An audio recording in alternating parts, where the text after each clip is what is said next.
Hey guys, welcome back to our channel. Today we are finally going to do our video about us going to Hawaii again.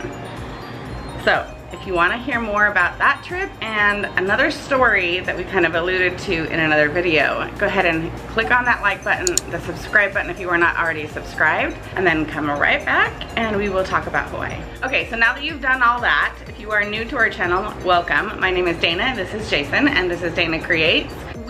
I loved going to Hawaii. Oh, I like going to Hawaii too. He likes going to Hawaii. She just makes it like an all-encompassing life objective. It is. If you've been to Hawaii, you understand. Everything relates to it. This cereal, we could eat this in Hawaii. Stop, I'm not that bad. Come on. I don't even decorate like Hawaii. No, I have one little teeny tiny section in my office that has Hawaiian stuff on it, so I'm not that bad. The little thing in the car. He's a turtle. It's an air freshener. Pineapple stuff everywhere. It's fine. I like it. It's fine. It's not a problem. Okay, so we are excited because we are going for our anniversary and my birthday. It is. I didn't plan it. It was by accident. She forgot my birthday. So I didn't forget your birthday. If you didn't realize it, then you forgot it. We're going back to Hawaii and we're going to go to Maui. Now the difference is we've always gone with our kids. If you look at the other videos, yeah, maybe there's some link below. We always go with our kids, which we love. And we've been to Oahu, Kauai, and Maui. And we've never gone just ourselves. We've never wanted to go with just ourselves. I'm gonna put that out there. We love seeing Hawaii through our kids' eyes as well. I think it has been fun going when they were little and seeing the ocean for probably the first time of like being able to get in the ocean and have it be warm. The Oregon and Washington coast water is not warm. So seeing it through their eyes, and like this last trip with Abby cliff jumping off of Black Rock and cool waterfalls, and Chelsea and the other kids did too. Yeah, it's fun to see and watch them explore, and it gives us more of a chance to like explore with them, I think. Plus, and so I'll be honest, like I don't go sit by the pool. No. I don't go just sit like at a resort and just be on the beach. No. I like to do things. I like to, I mean, obviously a slide's fun if you're just by adult by yourself for a couple times. But with kids, you can be at the slides all day. Yeah.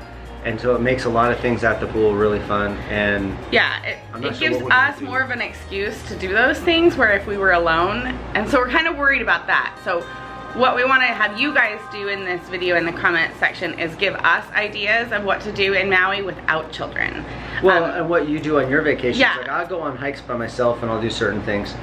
And of course we'll eat out. I don't know, it's the first thing for us, so we're discovering it. Yeah, so leave your ideas below for Maui if you have been, or if you want to research it for us, go ahead.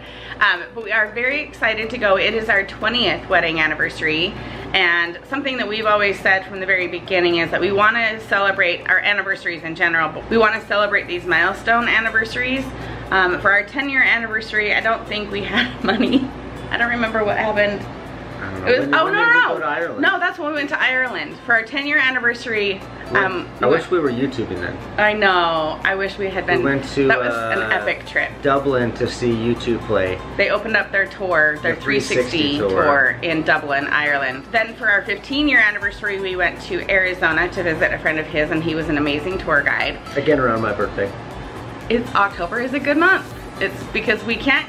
It's hard to go for our anniversary in August because the kids are still here and we like to get them in school and not have to have as much of a babysitter during the day. So all that jazz, we are going for our 20th anniversary in October. Obviously aren't going to give specific dates. Some of you are actually going to Maui at the same time as us, or possibly at the same time as us. We would love to meet you.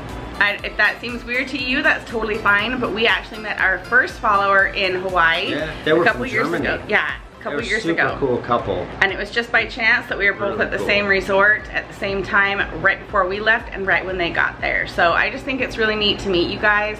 So don't hesitate to leave a message with us either on Instagram if you want it to be private, or in the comments below if you're going to be in Maui in October and would like to meet us. Hands down, we love to do that. So just ideas of what we can do. We're excited to go and explore. We're excited to not have to do a $200 Costco food purchase. You know, just things like that where we can buy simple breakfasts for us to eat, and then we can find a food truck for lunch and eat it on the beach or along the way and have nice dinners out. It's our anniversary week, and I'm just excited to like not have to do stuff. We love going with our kids, but it'll be nice to go with just the two of us. Yeah, so we talked about this in another video. Actually, we've talked about this in 2 other videos.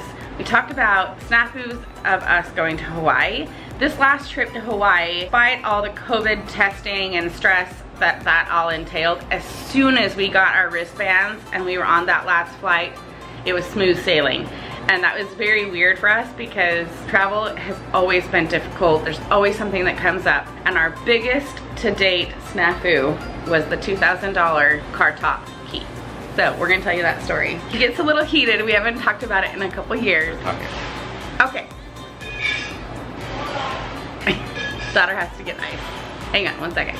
The $2,000 luggage rack key story. We went to Hawaii. We were going to Kauai. We used to go with my sister, my youngest sister, and we drove to the airport in plenty of time. 2+ hours early. We got to the like park and ride area where we're gonna leave our car for the week, and we realized that we forgot the key for the luggage rack. It had all of my sister's luggage and like one of our suitcases. So we were late. And we all stood there in the house before we left and said, do we need this key? No, we don't need this set of keys. And we put it in the drawer, and we didn't realize it had the copper key luggage key on it. But hey, we had over 2 hours, so we figured we could come back. And we're only like 25 minutes away from the airport. So it was technically fine going home because we were going against traffic going home. So then coming back, we had a little bit of traffic, still made it to the, so we were probably 2.5 to 3 hours early to the airport. We were really early. So by the time we made it back to the airport, found the shuttle spot or the parking spot again, got a shuttle, got to the airport. I left my diaper bag on the shuttle bus. My sister went back and got the shuttle and found the diaper bag. So by the time we actually made it to the gate, not to the gate, to the kiosk to check in, no one was willing to help us check in. Well, first we walk up, there's no one there. Yeah. There's United employees behind the counter just standing off in the distance. Watching us. We're at the kiosk and we're like trying to figure out how to, you know, what do we enter, whatever. Yada yada yada. So we have 7 people to check in and at least 7 bags to like take on the plane with us, and about 4 or 5 to check. We're still 45 minutes early. Our plane hasn't even shown up. Right. And after like some confusion, some person walks over, says, well, you guys having trouble? And we're like, yeah, we can't get this thing to work. And so then they step around there and they're like, oh, well, you have to be here 45 minutes before the flight, otherwise we won't check you in. And we're like, so what do we do? You're gonna get stressed if you keep telling the story, and it's gonna show in the video. So I'm gonna take it from here. Okay. He gets really riled up. I'm gonna like enthusiasm. No, you don't. You speak with aggression. So there was some words said with this United employee. They were very curt and very rude and very. They didn't care. They didn't care. They didn't care that we were within a minute of being able to do that. We said, can you just hurry and check us in? We're here, everything's fine. We have 4 bags to check. We're all checked in regularly, whatever, we have our boarding passes, and they wouldn't do it. We asked for a supervisor, the supervisor wouldn't do it. Supervisor literally said, hey, don't make your problem my problem. Like literally said that. Right. And we found out later that those employees are all subcontractors. Right. So they don't give a, they don't care. I don't want to believe you. So what ended up happening is because we missed that first flight, they wouldn't even check that, they wouldn't even let us check in. We missed that first flight, and because I hate this about airlines, I had this problem when I flew home from my mom's funeral. If you miss your first flight, your return flight is automatically canceled. You cannot get onto that return flight. It's automatically canceled. And once we realized that, that was a problem, because the next available flight, we booked this whole trip with an agent. That was back when, and that was the only thing that saved us, because we started talking with them to help us reroute and get and them they wouldn't rebook us because it wasn't their problem that there was an error. Well, it was also, well, we can get 2 of you out today, a few of you out 3 days later, or 5 days for all of us. And so we called our travel agent. We're like, hey, this is what happened. Right. And he was like, either they don't want to help you or they don't have access let me see what I can do. Right. And he saved our butt. Okay, so what we ended up doing, we asked when the next flight was out of like another airport. When was the earliest flight out of another airport? And we would drive to that airport and fly out of that airport, and then just have to drive back to that, or fly back to that one and then drive home. The closest airport, we're in Seattle, by the way, with the closest airport with the soonest flight available to us. We're talking in February, Valentine's week, spring break for or winter break for us in our area. The closest airport with the soonest flight was the next day at 4 p.m. out of LA. It was 20 hours later. It was 28 hours later. Yeah. So we had a 21-hour drive. So we literally booked that flight with our agent. It cost us an extra $2,000 for all 7 of us. It was either do that or lose our entire trip. Yeah. We couldn't cancel. So it was like, dude, we're in it, let's just go for it. We couldn't cancel our resort. Our agent was actually really, really good. He called our hotel. We stayed at the Kaloa Landing, and it was when they were doing construction on it. It was the first time we were going there, and we got a construction discount, and he called and told them what our situation was, and because they had a decrease in capacity already because people were kind of frustrated with the construction, there wasn't actually like any construction when we got there. I don't know what people were complaining about. He was able to upgrade us to the penthouse, and we had ocean views. It was amazing. He did an amazing job trying to fix our resort situation. It's the only time we've ever used a travel agent, and we know how to do it now. We used them the first 2 or 3 times. Yeah. But no. So anyway, we had a 20-hour drive with 4 children, including the youngest, Ashley, was 2.5, not even 2, yeah, barely 2. She was in a car seat. And she was in a car seat, and we had to sing Baba Black Sheep on repeat. Over non-stop. And over for 20 hours. I'd reach back and hold her little hand. Yeah. Or touch her foot, and she'd be fine. Or if we stopped singing Baba Black Sheep. If someone fell asleep. Took turns singing Baba Black Sheep for 20 hours. You had to take a half-hour rotation, and you had to stay awake for that half hour, and you had to sing her this song, Baba Black Sheep, have you any wool? It was just, all our kids are traumatized. Our kids heard the song like a year ago. Like, I don't even know how we would have like heard it. And the kids were like, why do we not like that song? It was like, we haven't talked about it since. It was so traumatizing. They remembered. Like, oh, that's the worst song ever. We got to LA in time. He's an amazing driver. Like I said, we had me and my sister and him driving. It's kind of rotated, and we just made it. We had 8 hours in LA, so we went to Manhattan Beach, and we spent a couple hours there just kind of hanging out. We didn't get into the water. We just let the kids run around and splash in the water's edge and the sand and stuff. And then we made it on our flight, our new flight to Kauai, and everything worked out fine from there. Still, so we've been traveling now since we left our home for like over 24 hours. 24 almost, hours. Yeah. And so we're at the airport, we're at our gate. Chelsea is she's like a toddler. So she's 4 or 5. She's passed out in the stroller. And as the gate starts to fill up, some idiot wanted to move the stroller. Anyways, woke her up. She lost her living mind. Yeah. And she was not an easy child at that age. Let's just say that when full of energy, but she was a hard toddler because she just has a mind of her own and she's very independent. Let's just say that when we went back to the Kailua Lighthouse 2 or 3 years later in Kauai, we were traumatized because she had a meltdown on this trip that we're talking about. She had a meltdown at the lighthouse, and so when we went back when she was like 8, we were like, none of us wanted to go. So never wake a sleeping baby at the airport. And she gets woken up, and just a little kid that's woken up after crappy sleep for the last 24 hours. Yeah. And she's flipping out, and the gate was getting full. Everyone's sitting around, and you got this kid wigging out. So I'm sure people are like, oh, what's wrong with the kid? And so I just said to Dana, I'm like, I don't give, don't swear. I don't care what anyone in this gate thinks. We've been traveling for 24 hours. Let her someone scream. just woke her up, so they can just live with it. Yeah. I was done, and I didn't care, and we still had what? We still had our flight? No, it's only a 6 hour 6 hour flight. Oh, big difference. It was a very rough, but we didn't know about the upgrade at our hotel until we got there. And so it was kind of funny because so nasty when we got we were sick and tired, and it was back when they actually gave you a lei when you get to the hotels, and that was really fun, but we were all sticky and hot. And we had gone to it was like day 3 or something, and the kids, we had our separate elevator to get to our room, and it only went to like 2 different rooms, and it was up on like the 7th floor. One of the kids was like, they asked what room number it was, and they got in the elevator and they pushed the button and they said, but why does it say PH3 or PH7 or whatever it was? And then I realized that it was penthouse. that our agent had done that for us. Because when we checked in, they were like, we are so sorry. They weren't that busy. And no, they were so great. We missed a day at the resort. They refunded our money on that. They did. They comped us that day that we missed. They were great. Everyone was great. The agent was great. Yeah. So that's our story. The landing was awesome. And it turned out to be a good trip. It was just hellish getting there. So we have a hard time getting there. But luckily, we don't have a hard time once we're in Hawaii. I don't know what that is. Knock on wood. Like, we've been on Oahu when we were thinking about doing Kauai, and then Kauai flooded. Yeah. And then we've been on Kauai when Oahu North Shore flooded. And like, even just this trip to Maui, they had flooding in Kauai. So we get lucky when we're there, and we're hoping that luck continues, and we're also hoping that the travel luck continues, because this last trip, like I said, besides the COVID testing, we didn't have any problems. Ahead of time. Right.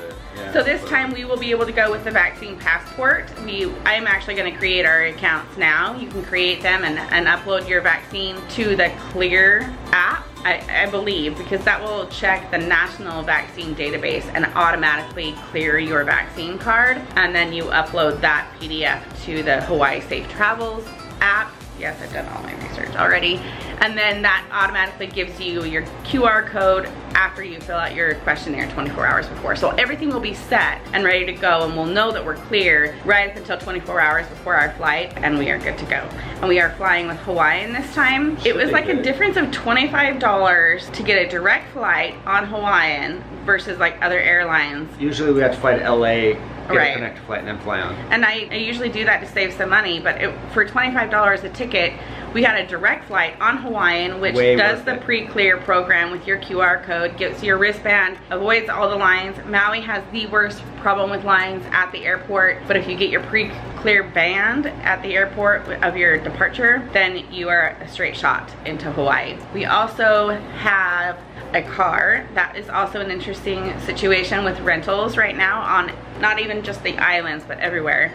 We could not find a decent priced rental. There were options with a couple different companies, but they were double to triple the cost. And we were gonna get a Jeep for him. That was one of my things. It was both of us, not just me. I know, I wanted a Jeep too. It was fun to have a little Jeep.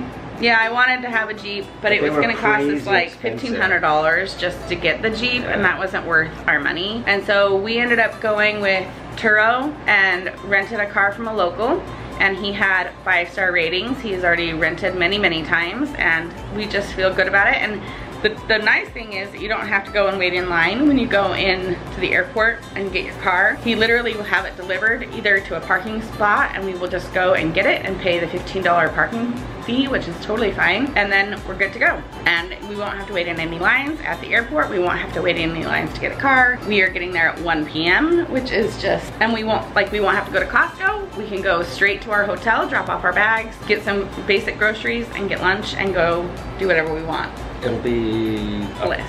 Do it. We're excited. Yes. We just gotta figure out, this will be interesting because like I said, we haven't traveled without our kids. It'll be weird. I feel like I don't know what we're gonna do.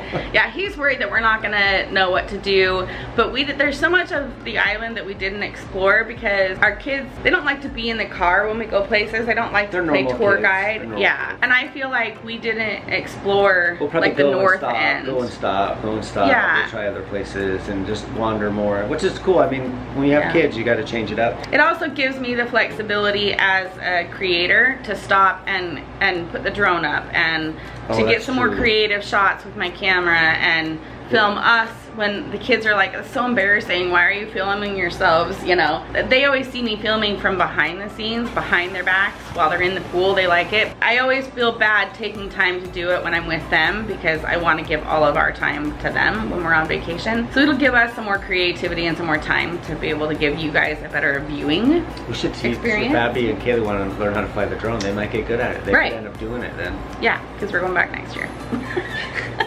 I actually think we should go to Fiji. If they open up and we can get the points available. We'll see what happens. The way this Delta thing's going, I know. I don't think I think it's too soon to try and do stuff like that because they've got to open and get back up. So that is it. We did pay full price for this trip, meaning I didn't use any points.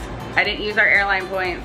We have credits with one airline. Have some credits. And we have some points with his Usually, credit card. all our trips get paid for with the points from our car. Not in full. Costco stuff. We make an expensive trip extremely cheap. Extremely cheap. Extremely cheap. Like when my friends and family find out how much money we actually pay for these trips, like someone was just asking me like, okay, what is a reasonable cost? For you guys are a family of 6, we're a family of 6, what is the price that you pay? I'm like, I don't know.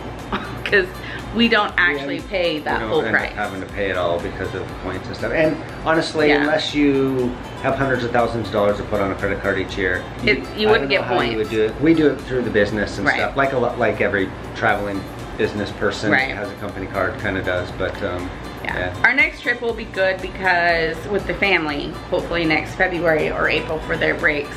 Camera cut out. I think it was just too long of a clip. So COVID has allowed us to not use his points and not book another trip for, by the time we book it, it'll be almost 3 years. Because we were gonna go in 2019. We were gonna go in 2019, but the trip... 2020. We booked in 2019, go early 2020. It then got canceled, so we were able to earn more points. Plus when we had to rebook with our vouchers, airline costs had come down. So we had our money went way further. Right, yeah. So by the time we actually book our next trip, a very large portion, I would say 90% of our next trip is already covered. So he really can't complain about the cost of the trip because it's almost free. I'm not even kidding you. I might pay $1,000 for airfare. Like that's how free this, and that's it. Yeah. And I already have my envelope saved for spending money, and I'm saving my Costco rebate. All the little extra bits here and there, saves it up for the trip. And I already have some money in savings for us to spend when we go. I get a sweatshirt. You don't get sweatshirts, you get a t-shirt. One of you, I forget who, was it Tanya? I think she was like, oh, do you like to shop in Hawaii? And I said, yeah, I like to shop. And they buy 16 t-shirts each. So they take a whole suitcase. Because they love shopping at like crazy shirts, and they like to like buy their t-shirts there instead of like back at home, and they just save and buy their shirts there and then come home. We're not that extreme, but which I think is great. I think if you want to do that, I can't find my size. Let's just be honest. They're like big moo-moos. They're like at Walmart. They're like the big, literally like the big Hawaiian moo-moos, and so I have a hard time finding my size. So. Anyway, leave us some ideas down below. There are a lot of things that we didn't go and do, so we would love your ideas, and stay tuned. We are going in 2 months, and also let us know, do you want us to kind of show us around the island, like what we're doing, or would you like us to highlight the island a bit more? You know, like what extra videos do you want to see? Extra videos, I guess you'd say. Because like, I will get some cool panoramics of the sun. We could record like an hour's beach splashing, so you can just watch that. I mean, there's lots of things we could do. So let us know what you kind of would like to see. What extra videos you would like to see. Because I still like to document our day. Oh, we're going to do that. But I would like to know what other ideas. Like I will highlight our resort. I will highlight top 10 things that we did as a couple versus like when we did it with kids. We should do 5 things. It's easier. It'll probably be 5 versus 10. Let's just be real. So anyway, leave us your ideas down below. If you like watching Hawaii videos like that, give us some ideas of the ones that you like to watch and the ones that are like more informative for you. And we'll drop in a little playlist of past Hawaii stuff. Right. My Maui playlist to date is my best one. I'm just gonna give my little 2 cents, high five. Out of a 13-day stay, I created 25 videos. So I think that we did a pretty good job with showing Maui and showing how fun it can be for kids and for families. I hope you enjoyed those until we go again. Stay tuned, and we will see you in Hawaii soon. Smash the like button and all. You're not cool by saying smash. You're just gonna embarrass me and the kids. No. You can't say smash. Smash. You can't. That's what my favorite little Aussie man review says. Because he's cool because he's Australian. You're not. If you saw him, he's not cool. He's just hilarious to tell. Okay. Take care. See you later. Aloha.